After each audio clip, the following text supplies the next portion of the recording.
할렐루야, 여러분 반갑습니다. 한국교회음악원 2020년 1학기 개강 예배를 하나님께 올려드립니다.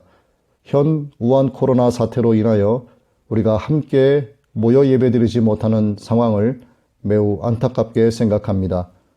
특별히 여러분, 이 시국에 더욱더 강건하시기를 바라며 여러분과 여러분 가족 모두와 또 여러분이 속해 있는 모든 곳에 하나님의 특별하신 보호하심과 은총의 은혜가 임하기를 주님의 이름으로 축복합니다. 오늘 시편 말씀을 통해서 주시는 하나님의 말씀으로 여러분 새 힘을 얻고 여러분의 삶이 치유되고 회복되기를 주님의 이름으로 축복합니다.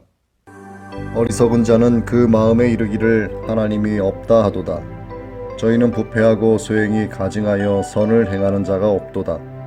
여호와께서 하늘에서 인생을 굽어 살피사 지각이 있어 하나님을 찾는 자가 있는가 보려 하신즉 다 치우쳤으며 함께 더러운 자가 되고 선을 행하는 자가 없으니 하나도 없도다. 오늘은 시편 14편 1절로 3절의 말씀, 짐승과 사람의 차이라는 제목으로 말씀 전합니다. 인간은 너나 없이 죄인입니다. 그냥 죄인이 아니라 악한 죄인입니다.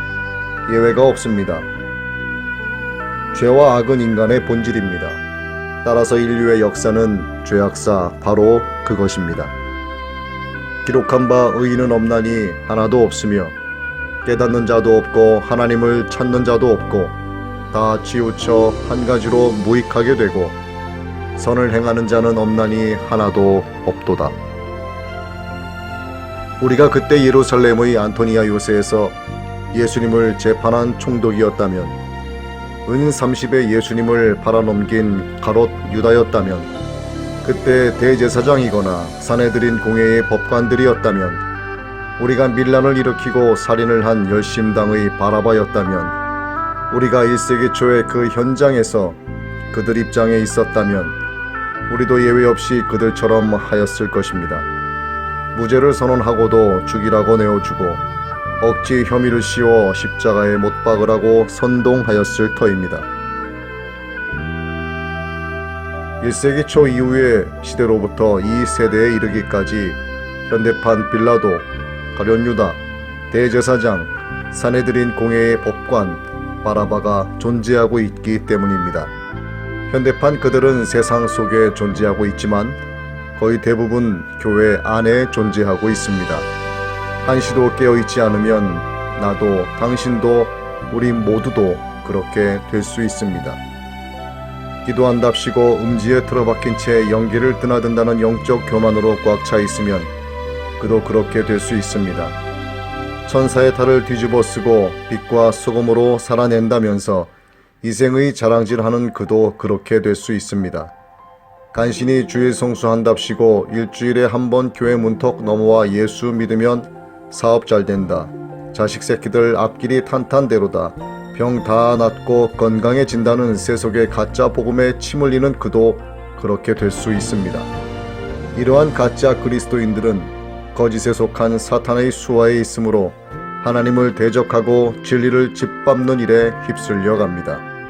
그러니 죄악사에 노출되어 있는 우리의 대속의 제물이 될 수 있는 유일한 존재는 죄를 알지도 못하신 이를 우리를 대신하여 죄로 삼으시고 아담의 피를 받지 않은 성령의 잉태로 동정녀 마리아에게서 태어나게 하신 죄 없는 예수님 뿐입니다. 참된 그리스도인은 진리가 생명이 되어 나타난 사랑 안에 거하는 자입니다. 지구 인구가 73억에 육박하고 있습니다. 이는 73억이라는 어마어마한 수의 갈등, 고통, 긴장, 불안, 공포, 염려, 근심, 고난, 눈물, 분노, 욕망, 자괴, 증오, 연민, 신음 등등 다양하고 깊은 아픔이 이 세상에 존재하고 있다는 말과 같습니다. 아니, 사람의 수보다 훨씬 더 많습니다. 그래서 일생은 편할 날이 없습니다. 기복이 매우 심합니다. 웃고 있지만 그 웃음 뒤에는 얼룩덜룩한 눈물 자국이 있습니다. 그러므로 예수님 제대로 믿지 않는 인생은 사망의 음침한 골짜기요 멸망의 길을 향해 가고 있는 것입니다. 수직 수준의 험하고 높은 산에 헉헉거리며 오르기인가 하면 찰나와 같은 휴식의 틈도 없이 천길 낭떠러지 깊은 계곡으로 추락되고 있는 중입니다. 진정한 안식이 없습니다. 세상에 태어날 때는 자신의 비명 수준의 울음소리로, 세상을 떠날 때는 타인의 비통한 울음소리를 듣는 게 인생입니다. 왜 울며 출발하고 왜 울며 가는 것일까요? 괴로운 인생의 무대에 섰다는 걸 알리는 게 자기의 울음소리요. 힘들게 사느라 고생하다 가는 게 마음 아파 그를 아는 사람들이 울어주는 것입니다. 인간 세계는 이것이 날마다 반복되고 있습니다. 이 말씀을 읽는 당신도 머지않았습니다. 고통의 주체는 언제나 사람입니다. 자기를 사랑하며 자랑하며 돈을 사랑하며 교만하며 비방하며 부모를 거역하며 감사하지 않으며 거룩하지 못하며 무정하며 원통함을 풀지 못하며 절제하지 못하며 모함하며 사나우며 선한 것을 좋아하지 않으며 배신하며 조급하며 자만하며 쾌락을 사랑하며 하나님을 거역하며 외견상 경건해 보이나 그 실체는 추악한, 그래서 사람은 사람 때문에 괴롭게 사는 것입니다.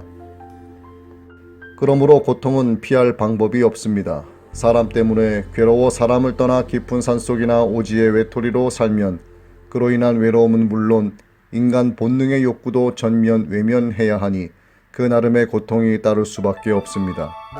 인간사가 죄악사이기에 길지도 않은 인생이 이토록 고통스럽습니다.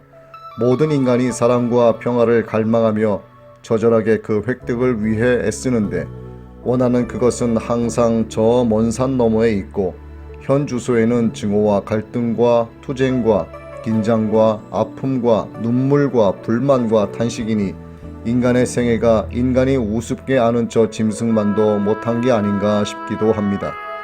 그래서 짐승들이 사람을 바라보며 자기들끼리 하는 소리를 상상으로 엿들어 보았습니다. 사람처럼 불쌍한 존재는 세상에 없어. 그럼에도 그들은 악한 사람을 짐승만도 못하다고 비교 평가한단 말이야. 어불성설이지. 사람만도 못하다고 해야 옳지. 사람에 채워지지 않는 탐욕, 그로 인한 죄악, 그로 인한 고통과 불행, 그런 게 우리들 짐승의 세계에는 없으니까 말이야. 욕심이 잉태한즉 죄를 낳고 죄가 장성한즉 사망을 낳는다는 이 말씀 하나만이라도 굳게 붙잡고 산다면 사람들을 향한 짐승들의 뒷담화는 상상도 하지 않았을 터입니다. 사람들은 말합니다. 이 세상에 욕심 없는 사람 어디 있어? 사람 누구에게나 있는 죄성에 대한 명백한 합리화 발언이요 존재적 죄인됨의 증거입니다. 지금도 하나님은 이 땅의 사람들 가운데 지혜로운 자가 있는지, 자기를 찾는 자가 있는지를 살펴보고 계십니다. 오늘 이 말씀을 묵상하며 마음판에 새긴 당신이 하나님이 찾으시는 그 한 사람 되시기를 간절히 소망합니다.